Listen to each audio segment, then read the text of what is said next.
ഇത് കണ്ടില്ലേ, ഈ കുക്കർ ഉപയോഗിക്കുന്ന എല്ലാവർക്കും ഉപകാരപ്രദമായ ഒരു ടിപ്സുമായിട്ടാണ് ഞാൻ ഇന്ന് വന്നിരിക്കുന്നത്. അപ്പോൾ നമ്മളെല്ലാവരും അരി പരിപ്പും എല്ലാം കുക്കറിൽ വേവിക്കുന്നവരാണല്ലോ. അപ്പം ഇന്ന് ഞാൻ വന്നിരിക്കുന്നത് നമ്മൾ അരി വേവിക്കുമ്പോൾ തിളച്ച് മറിയാതിരിക്കാൻ, വെളിയിൽ വരാതിരിക്കാൻ വേണ്ടിയുള്ള ഒരു ടിപ്സുമായിട്ടാണ്.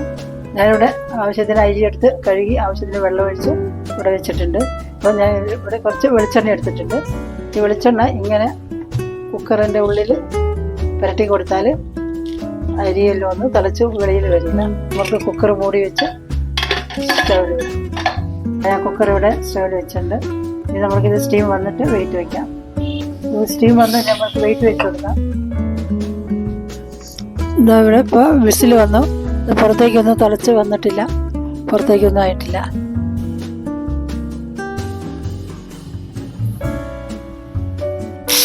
പുറത്ത് തീരെ വരുന്നില്ല. ഇതേപോലെ ചെയ്താൽ മതി.